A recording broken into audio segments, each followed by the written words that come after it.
Well, welcome to the annual general meeting of the Hong Kong Association of New York. As I was telling Michelle, it all sounds so grand, but in fact, it's like a very short, orderly thing to do, and it'll be over quickly. We have a quorum by matter of proxy already. For that, we can start the meeting.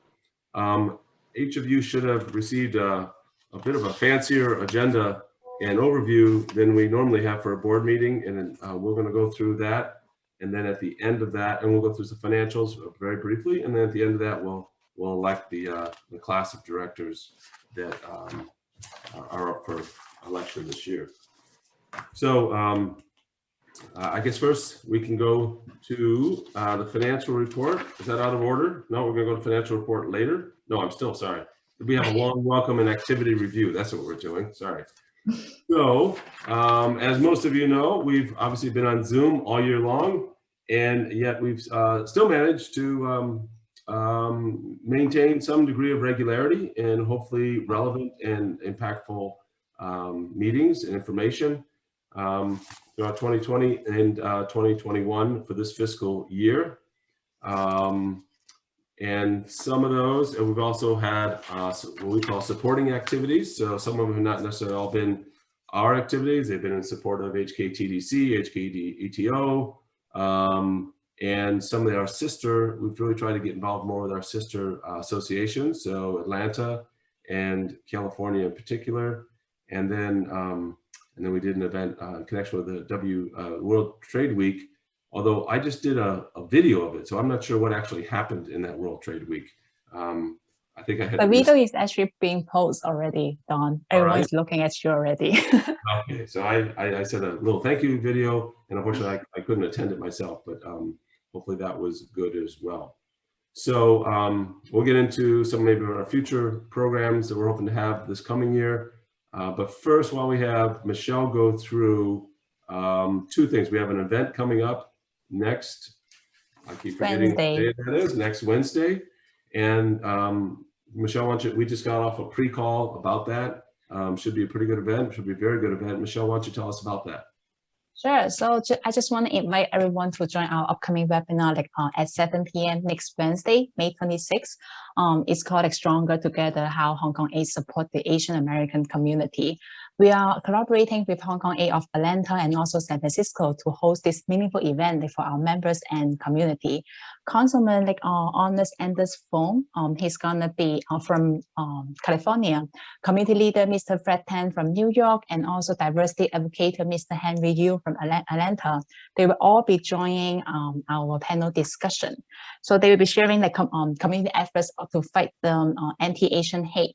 So please join and learn how each of us can help to support the Asian American community. We also welcome everyone to invite your friends and families. If you need more information, please contact me.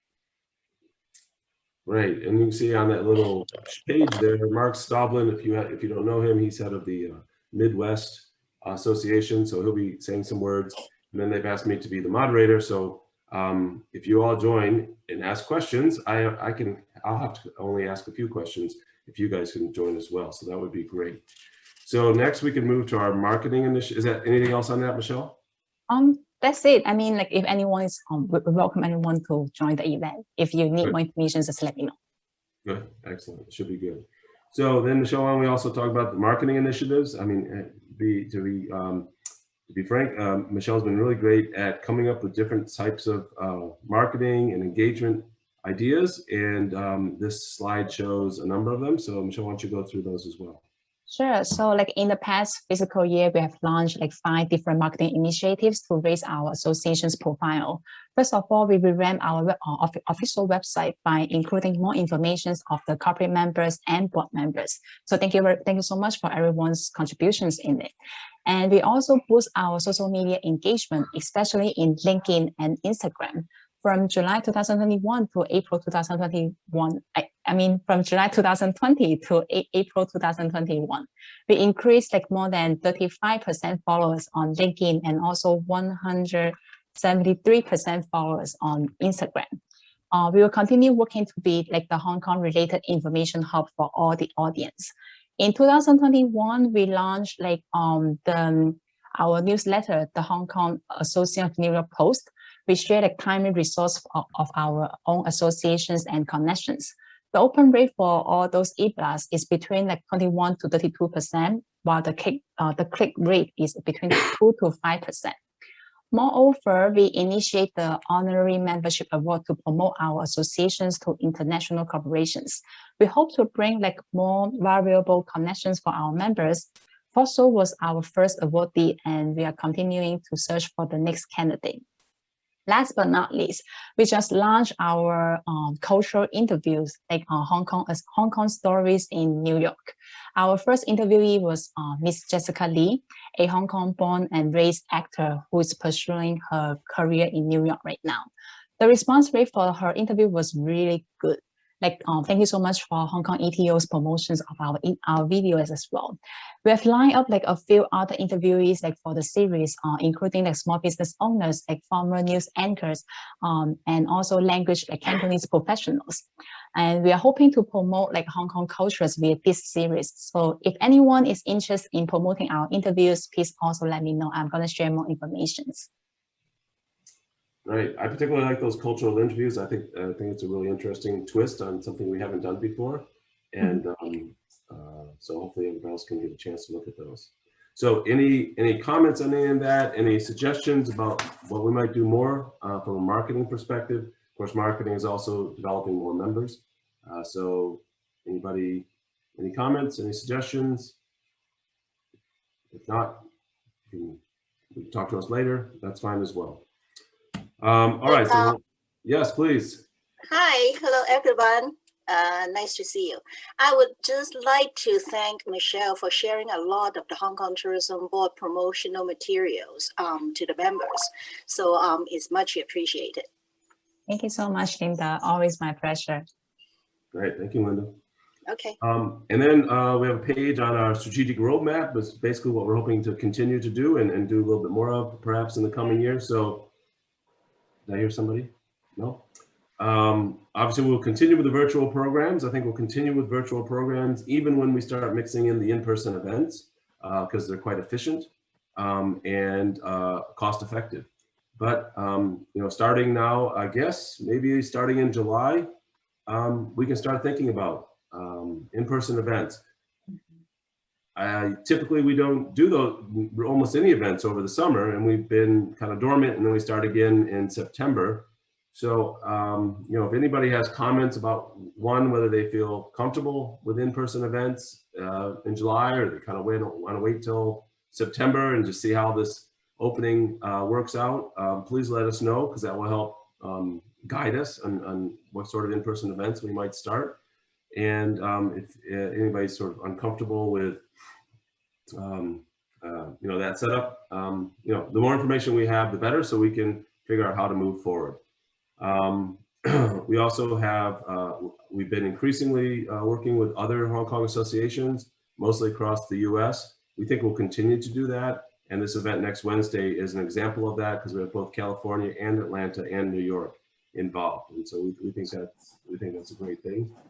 And of course, our real goal is to bring value to corporate members, bring timely and actionable information and events, or sometimes maybe just entertaining events to our members. And that continues to be our focus, and hopefully everybody agrees with that. And as part of that, we hope to add more corporate members. And this year, happy to announce, of course, people know that now we're adding 2 corporate members this year. One was Damien from Hill Dickinson. I'm not sure if Damien's on the line. And then we'll talk a little bit later about Michelle Lee from Aprio. So we'll probably cover that in the board meeting instead of this meeting. So we're making progress, I think, on all of those fronts. And then, any comments on any of that before I go to the financial summary, which will also be quick? No? Okay. So we've been saving our money for a rainy day all year, and it's great. So we had a relatively good but small net profit for the year, and we maintain our financial strength. So, as we open up and can do some in-person meetings, we really want to think about how we can put some of this money to best use, both for meetings and other purposes. So, but as you can see, we're financially strong, and we're projected through the end of the year as being financially stable. So that's great.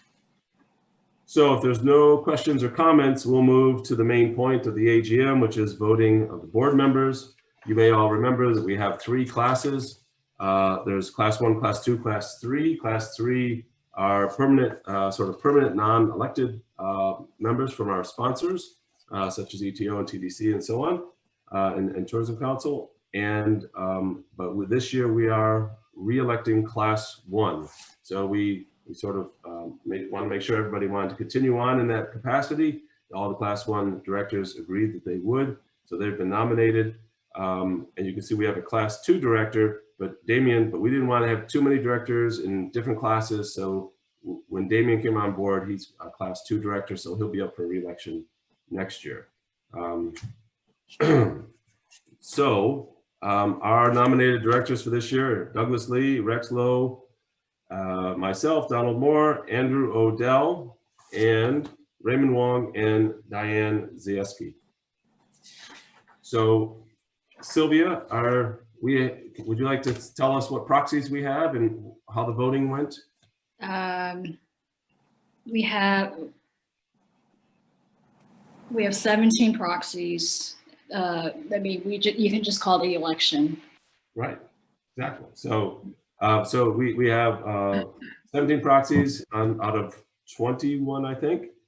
So based on that, the class 1 of nominated directors have been re-elected. So thank you everybody for wanting to be a director again. And assuming nobody wants to pull back their proxy, we'll consider that the election finished. And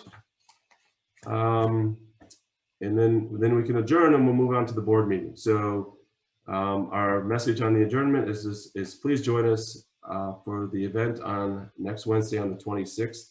As we mentioned, that should be a pretty good event. So unless there's any other business for the AGM, we will declare the AGM closed, and thank you all for your participation and your proxies. In our next